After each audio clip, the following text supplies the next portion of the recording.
তোমাদের এই ভিডিওতে দেখানো এমসিকিউগুলোর পিডিএফ এর লিঙ্ক পিন কমেন্টে দেওয়া থাকবে, ডাউনলোড করে নিতে ভুলো না। খুব সহজে কয়েক হাজার এমসিকিউ আয়ত্ত করার মাধ্যমে নার্সিং ভর্তি পরীক্ষায় অসংখ্য প্রশ্ন কমন পাওয়া সম্ভব। কয়েকটি পার্টে বিভক্ত হওয়া মিশন আমাদের এটি একটি পর্ব মাত্র, এবং এই ভিডিওতে দেখানো সবথেকে গুরুত্বপূর্ণ এমসিকিউগুলোর একাংশ নেওয়া হয়েছে আমাদের এই সাজেশন বই থেকে। যারা বইটি অর্ডার করতে চাও নিচে দেখানো হোয়াটসঅ্যাপ নাম্বারে যোগাযোগ করতে ভুলো না। আজকে আমরা পড়বো পার্ট 2। তো এই যে দেখতে পাচ্ছ পিডিএফ, এটার লিঙ্ক তো দেওয়া থাকবে, নিচে লিঙ্ক দেওয়া থাকবে, কমেন্টে ক্লিক করে ডাউনলোড করে নিবা। অ্যান্ড এখানে কিছু অ্যাডভার্টাইজমেন্ট আছে, দেখে নিবা। এখন চল আমরা শুরু করতেছি। আজকে আমরা বাংলাটা বেশি করে পড়বো, মানে প্রতিদিন 20টা করে আমরা পড়ি। ওই 20টার আন্ডারে তো আরও অনেক এমসিকিউ থাকে, তো এক একদিন একটা সাবজেক্ট বেশি করে পড়ি। তো আজকে আমরা বাংলাটা একটু বেশি করে পড়বো। সেটা হচ্ছে বাংলা বাক্যের উদ্দেশ্য কোথায় বসে, যার মধ্যে দুই ভাগে বিভক্ত। একটা হচ্ছে উদ্দেশ্য আর বিধেয়। তো উদ্দেশ্য আর বিধেয় যেমন সিরিয়ালে আছে, ঠিক তেমনই শুরুতে হচ্ছে উদ্দেশ্য। যাকে উদ্দেশ্য করে আমরা কিছু বলি, তো বুঝতেই পারতেছো যাকে উদ্দেশ্য করে আমরা কিছু বলি সে নিশ্চয়ই সাবজেক্ট পজিশনে থাকবে, তাই না? তাহলে সেটা বাক্যের শুরুতেই হবে, এটা একটু দেখে নিবা। আচ্ছা, এরপরে দেখি 2 নাম্বার। এখানে বলছে যে রক্ষকী ভক্ষক এই বাক্যটি কোন জাতীয় বাক্য। এখন কথা হলো সরল, জটিল আর যৌগিক, এই তিনটা নিয়ে আমাদেরকে কথাবার্তা বলতে হবে।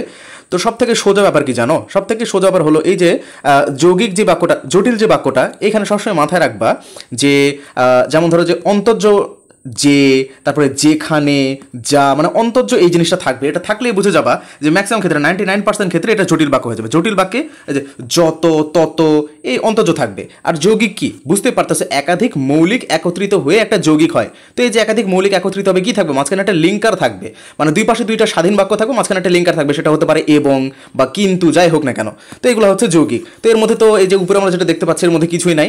সো এইগুলাই হচ্ছে এটা হচ্ছে সরল বাক্য। তোমরা বুঝতে পারতেছো। একটা বিষয় মাথায় রাখো, আমি যেগুলো তোমাদেরকে পড়াচ্ছি না, এই যে এটা গেল উদ্দেশ্য বিধেয়ের ব্যাপার, তারপর এটা গেল কোন জাতীয় বাক্য, এগুলো প্রত্যেকটা টপিকে একটা এমসিকিউ শেষ হয়ে যাবে। এর জন্য তোমাদেরকে এক্সট্রা করে টাইম দেওয়া লাগবে না, আমার জাস্ট এই কথাগুলো বুঝবা তাইলেই হবে। তারপর জটিল বাক্যের উদাহরণ কোনটি, এখন তোমরা বলো যে জটিল বাক্যের উদাহরণ কোনটা। তোমাদেরকে কি বলছি, অন্তর্য থাকবে। সো আমরা খুবই সহজে বুঝতে পারতেছি যেহেতু দোষ করেছে সেহেতু শাস্তি পাবে। কথা বোঝা গেছে? আচ্ছা, এই এমসিকিউ গেল। এরপর দেখো প্রত্যেকটা এমসিকিউ খুবই সুন্দর করে আনছি, মানে এই এক এমসিকিউ করলে যেন ওই টপিকটার মানে ওইখান থেকে আর কিছু তোমাদেরকে পড়া লাগবে না ইনশাল্লাহ। এতটুকু তো অভিজ্ঞতাতে আমি তোমাদেরকে হেল্প করতে পারি। বাক্যের মধ্যে একাধিক শব্দগুচ্ছ, এই যে গুচ্ছগুলাকে কি বলতেছে, মানে একাধিক শব্দ একত্রিত হয়ে একটা বর্গ গঠিত হয়, এটা তোমাদেরকে পড়তে হবে। এর বেশি কিছু উক্ত টপিক থেকে আর পড়ার প্রয়োজন নাই। আর বাক্যের ক্ষুদ্রতম একক কোনটা? ক্ষুদ্রতম একক হচ্ছে শব্দ। দেখো আরও কিছু বিষয়, খালি এইটা বললে কিন্তু কমন পাবা না। কয়েকটা বিষয় বলে দিতেছি, লিখবো না, খুব বেশি সময় চলে যাবে। প্রথম কথা হচ্ছে ভাষার মূল উপকরণ কি? বাক্য। আমার কথা শুনে শুনে নোট করে নাও। 2 নাম্বার, ভাষার মূল উপাদান কি? ধ্বনি। নোট করে নাও। 3 নাম্বার, ভাষার বৃহত্তম একক কি? ধ্বনি। তারপরে 4 নাম্বার, আমি জাস্ট বলে নিতেছি, ভিডিও দরকার হলে রিভার্স করে এগুলো নোট করো।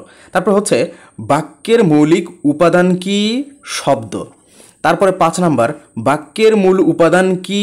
শব্দ। মানে বাক্য সংক্রান্ত যত কথা বলবে না, আমি আর লিখতেছি না, একটু বলে দিচ্ছি। বাক্যের মৌলিক উপাদান, বাক্যের মূল উপাদান, বাক্যের মূল উপকরণ, বাক্যের ক্ষুদ্রতম একক, সব কিছুই হলো শব্দ। বিষয়টা মাথায় রাখবা, ঠিক আছে? আচ্ছা, আর আরেকটা জিনিস তোমাদেরকে একটু বুঝাই দেই। ওই যে আমি মাত্র একটু আগে বললাম না, আমি কিন্তু লিখতেছি না ভাই, তোমাদের কাছে এটা একটু উল্টাপাল্টা লাগতে পারে। আমি বলতেছি, তোমরা এখন পিচ্ছি না যে লিখে লিখে একেবারে স্লাইড দিয়ে দিয়ে বুঝাবো। তুলে নাও, দরকার হলে পড়ার ইচ্ছা থাকলে তুলে তুলে পড়ো। একটা কথা বলছি না, যে যদি বলে যে ভাষার মূল উপকরণ, যদি বলে উপকরণ, আর যদি বলে ভাষার মূল উপাদান, দুইটার আনসার কিন্তু আলাদা হবে। উপকরণ আর উপাদানের মধ্যে পার্থক্য কি সেটা একটু দেখে নাও। এই উপকরণ জিনিসটা সাইজ একটু বড় হয়, আর উপাদানে এই জিনিসটা সাইজে খুবই ছোট হয়। যেমন ধরো একটা শরবত বানাইছো তুমি, ওই শরবতের মধ্যে লেবু মিশ্রিত আছে, তারপরে হলো গিয়ে চিনি মিশ্রিত আছে, পানি মিশ্রিত আছে। তো এই যে প্রত্যেকটা এগুলো এক একটা করে উপকরণ, কথা বোঝা গেছে? আর এই যে পানি হাইড্রোজেন আর অক্সিজেন গঠিত না, এই যে ছোট্ট ছোট্ট এগুলো হচ্ছে উপাদান। তার মানে উপাদান একদম পিচ্চি। তার মানে তোমরা সহজেই মনে রাখতে পারবা, যদি বলে ভাষার মূল কি বলে উপকরণ, যদি বলে একটু বড় সাইজে সেটা হচ্ছে বাক্য। বাট যদি বলে উপাদান, উপাদান তো একদম পিচ্চি, তাই না? একদম পিচ্চিটাই তুমি ধরবা ধ্বনি। কথা বোঝা গেছে? আর ভুলবা? তাহলে যদি বলে ভাষার মূল উপকরণ তাহলে দিবা বাক্য, যদি বলে ভাষার মূল উপাদান তাহলে দিবা ধ্বনি। এই হচ্ছে উপকরণ আর উপাদানের মধ্যে পার্থক্য। একবারে বেসিক থেকে বুঝাইছি, চাইলে 2 লাইনে তোমাদেরকে দেখাই দিতে পারতাম, কিন্তু একটু বেশি বেশি বুঝাই দিলাম। তোমরা যখন টিচার হবা স্টুডেন্টদের এমনি বুঝাবা। গঠন অনুসারে বাক্য কত প্রকার বলো? এগুলো তো আর বলা লাগবে না, 3 প্রকার, রাইট? আচ্ছা, এরপরে চলে আসো। এরপরে দেখি একটি সমাপিকা ক্রিয়া থাকলে তাকে কি বলা হয়? তোমরা জানো যে যদি একটা সাবজেক্ট, তারপর হচ্ছে একটা সমাপিকা ক্রিয়া, এগুলো সরল বাক্য, তোমরা খুবই সহজে এটা আর কি পড়ে ফেলতে পারো।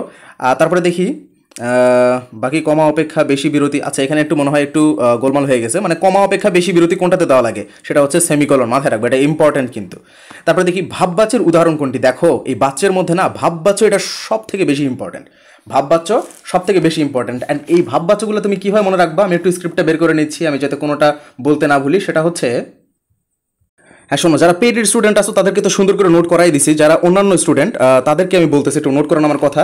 শোনো, ভাববাচ্যের উদাহরণ তুমি কেমন বুঝবা জানো, শব্দের মধ্যে থাকবে হবে না, হলো না, যায় না, যাচ্ছে না, যাচ্ছে, হচ্ছে, হয়, তারপরে চলে, আমার খাওয়া চলে, ওই চলের কথা বলছি, চলে, এই শব্দগুলো যদি থাকে তাহলে তুমি বুঝবা যে সেটা ভাববাচ্য। যেমন ধরো যেখানে কি বলছে, আমি আবারও বলতেছি যে পেইড ব্যাচে এই জিনিসগুলো সুন্দর করে বুঝিয়ে দেওয়া হয়েছে, তো তোমরা চাইলে যে লাস্ট মুহূর্তে যে 400 টাকার কোর্স মাত্র এই লাস্ট মুহূর্তে তোমাদের জন্য নিয়ে আসছি আমরা, সো এটাতে চাইলে তোমরা ভর্তি হয়ে যেতে পারো। এখন চলো নিচের দিকে আসি, যেটা বলতেছিলাম, তাহলে সে এই যে দেখো প্রাণীবিদ্যা পড়া হয়েছে, করা হয়েছে না, এটা পড়া হয়েছে হবে, প্রাণীবিদ্যা পড়া হয়েছে, এই যে বলেছিলাম যে হয়েছে বা হচ্ছে এগুলো থাকলে সেটাকে আমরা কি বলবো, ভাববাচ্য বলবো ম্যাক্সিমাম ক্ষেত্রে, তাই না?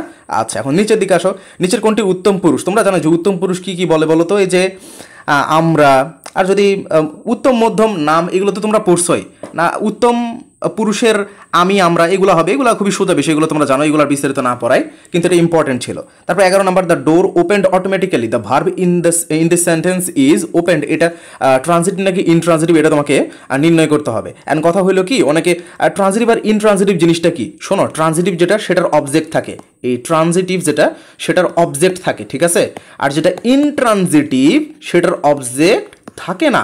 এখন এটা বোঝার সোজা একটা উপায় কি জানো, অনেকগুলো উপায় আছে, বাট একটা সোজা উপায় কি জানো, তুমি এই যে ওপেন দিছে না, ভার্ব দিছে না, এরপরে একটা ইট বসাবা, এটাকে উঠায় দিয়ে একটা ইট বসাবা, যদি সেন্টেন্সের মতন মানে ভালো একটা সেন্টেন্স হয় তাহলে বুঝবে সেটা ট্রানজিটিভ, যদি ইট বসায় কোনো অর্থ না আসে তাহলে বুঝবে ইনট্রানজিটিভ। একদম সিম্পল ম্যাটার, একদম সিম্পল ম্যাটার, ম্যাক্সিমাম ক্ষেত্রে এটা তুমি ইউজ করলে পেয়ে যাবা। যেমন the door opened it, door opened it, দরজাটা খুলেছে, এটা কি কোনো অর্থ আসলে, দরজা কি আসলে কোনো কিছু খুলতে পারে, কোনো কিছুকে কি খুলতে পারে? অবভিয়াসলি না, এটার অর্থ আসো না, তাই আমরা এটাকে কি বলবো, অবভিয়াসলি যেহেতু ইট দিয়ে আমরা একটা সুন্দর বাক্য পাচ্ছি না, অর্থপূর্ণ বাক্য পাচ্ছি না, সো এটা ইনট্রানজিটিভ। কথা বোঝা গেছে? ভার্বের পরে যেটা থাকবে যে অবজেক্ট অংশটুকু উঠাই দিয়ে ইট বসাবা, যদি মিলে সেন্টেন্সের অর্থ যদি মিলে যায় তাহলে সেটা ট্রানজিটিভ, না হলে সেটা ইনট্রানজিটিভ। সহজ ব্যাপার একদম, অত বেশি তো টাইম নেই, অ্যাডমিশন স্টুডেন্ট আমরা, অ্যাডমিশন ক্যান্ডিডেট। আচ্ছা, সিং ইজ বিলিভিং, এখানে সিং ইজ বিলিভিং এটা সাবজেক্ট পজিশন আছে তাই না, তো জিরান্ড হবে নাকি পার্টিসিপল হবে বলো? যদি সাবজেক্ট পজিশনে থাকে, এখন জিনিসটা আমি তোমাদেরকে বুঝাই, সিং ইজ বিলিভিং কিছু একটা বলছে, কিছু একটা ব্যাপারে আমরা এক্সপ্লেন করছি তাই না, তো ধরো যে আমরা একটা জিনিস, এটা একটা জিনিস ছিল, এটার ব্যাপারে এক্সপ্লেন করছি, তার মানে ধরো যে এটার নাম কলম হইতে পারে, এটার নাম বই হইতে পারে, মানে কিছু একটার তো নাম তাই না, কোনো কিছু একটা তো নাম, অর্থাৎ নাউন। তো তোমাদেরকে তো আমি শিখাইছি যে নাউন যদি হয় তাহলে সেটাকে জিরান্ড বলবা, নাউন যদি হয় তাহলে সেটাকে জিরান্ড বলবা। কেমনে মনে রাখবা? এই যে নাউনের এন, জিরান্ডের মধ্যেও এন, সো সহজে আমরা মনে রাখতে পারি। যদি নাউনের মতন দেখতে হয় তাহলে সেটাকে আমরা জিরান্ড বলবো। আরেকটা উপায় আছে, সেটা বলে দিতেছি। আমি তোমাদেরকে কি পড়াইছিলাম? জিরান্ডের জন্য একটা ছন্দ, সাব এর ট্রান, সাব এর ট্রান, বি এর প্রাণ, মানে কি বুঝলা? যদি সাব মানে সাবজেক্ট হিসেবে থাকে তাহলে সেটাকে আমরা জিরান্ড বলবো, ট্রান মানে ট্রানজিটিভ ভার্ব হিসেবে থাকে সেটাকে আমরা জিরান্ড বলবো, বি ভার্ব যদি থাকে জিরান্ড বলবো, মানে বি ভার্বের পরে যদি থাকে, এই যে আগে পরে এগুলো বলতেছি না, জাস্ট সেন্টেন্সের মধ্যে বি ভার্ব থাকলে আমি সংক্ষেপে বলতেছি। প্রিপোজিশন পরে যদি থাকে তাহলে সেটাকে আমরা কি বলবো? সবগুলোকে জিরান বলবো। এটা একটা ছন্দ, সাব এর ট্রান, বি এর প্রাণ, এগুলোকে জিরান বলবো। তো এখানে সাবজেক্ট পজিশন আছে, সো এটাকে আমরা জিরান বলে ফেলতে পারি। আচ্ছা ঠিক আছে, এরপরে দেখো বাংলাদেশ এবং মায়ানমারের, আচ্ছা এখান থেকে জিকে শুরু হয়েছে, কথা বোঝা গেছে। এখন তোমাদেরকে বলি জিকের এত এত সমুদ্রের মতন তথ্য। এখন কথা হইলো যে এর মধ্যে তোমরা যদি আমার কাছ থেকে কয়েকটা এমসিকিউ এর মাধ্যমে কমন পাইতে চাও তাহলে কি দেওয়া সম্ভব? অবভিয়াসলি না, আমি তোমাদেরকে কমন দেওয়ার চেষ্টা করব।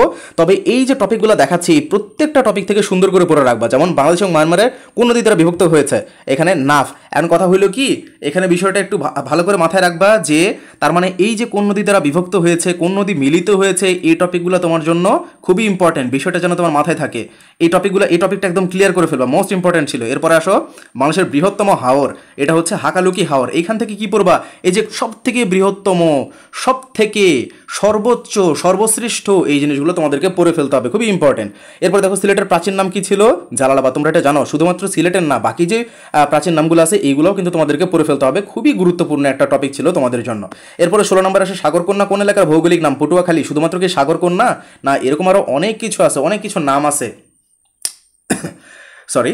তো এই ধরনের যত নামগুলো আছে সেই নামগুলো তোমাদেরকে পড়ে ফেলতে হবে। এরপরে আসো, 1 মিনিট আমি একটু ব্রেক নিচ্ছি। এই যে দেখো চলে আসছে কিন্তু পদ্মা কোথায় কোন নদীর সাথে কোথায় মেঘনার সাথে মিলিত হয়েছে। এই যে মিলিত হওয়ার যে স্থানগুলো, এগুলো কিন্তু ছন্দ দিয়ে আমি পড়াইছিলাম তোমাদেরকে, মনে আছে কিনা তোমাদের জানি না। এইটা পড়ে ফেলতে হবে। এরপরে আসো, আচ্ছা জিকে এখানেই শেষ করছি তাই না? তার মানে আমি 4 থেকে 5টা টপিকের কথা বললাম না, এগুলো হইতেছে নাম করা টপিক। তোমাদের পুরো সিজন শেষে যদি আমরা এরকম তোমার কাছে 25টা টপিক বলি, তো তুমি ওইখান থেকে ইনশাল্লাহ 20টা কমন পাও, তোমার পক্ষে কোনো ব্যাপারই হবে না ইনশাল্লাহ। সো টেনশনে কিছু নাই। আবার 25টা কেন বলবো, সব কিছু মিলায় তো আমাদের 60টা মতন টপিক এখানে হয়ে যাওয়ার কথা। 60টা টপিকের মধ্যে থেকে পড়লে তো এমনি কাউন্ট পেয়ে যাওয়ার কথা, বাইরে তো আসার কথাই না। এই হলো তোমাদের ম্যাথ। এখানে দেওয়া আছে কত, 6 থেকে 10, আগের ভিডিওতে ছিল 1 থেকে 5, এরকম করে আমরা মোটামুটি 250টা কমপ্লিট করবো। ওই 250টা ম্যাথ কমপ্লিট করলে আমাদের ওইখান থেকে ইনশাল্লাহ সর্বোচ্চ পরিমাণ কমন থাকবে। আর ম্যাথগুলো এই যে এখানে দিয়ে দিছি আনসার সহ, একটু তোমরা দেখে নিবা। ম্যাথ আমি এক্সপ্লেন করবো না, কেন ভাইয়া কি ম্যাথ পারেন না? মোটামুটি ধরতে পারো এরকমই। ম্যাথে আমি খুবই দুর্বল। তো তোমাদের ম্যাথের এক্সট্রা টিচার আছে, উনি তোমাদেরকে এই জিনিসগুলো হেল্প করে দিবে ইনশাল্লাহ। ফ্রি ক্লাসে তোমাদেরকে দেখাই দিবে। ম্যাথের জন্য আমি মানুষ না ভাই, আমি তোমাদেরকে যতটুকু হেল্প করতে পারছি করে দিছি। ম্যাথের এই জিনিসগুলো তোমরা নিজে নিজে দেখে নিবা। আর আমাদের ম্যাথ টিচারের সাথে যোগাযোগ করতে পারো যদি খুব বেশি ঝামেলা মনে হয়, বা আমাদের বইও কিন্তু এগুলো বিস্তারিত নিচে এক্সপ্লেনেশন সহ দেওয়া আছে, যাতে তোমাদের কোনো সমস্যা না হয়। আল্লাহ হাফিজ, ভালো থাকো সবাই, দেখা হবে নেক্সট ভিডিওতে।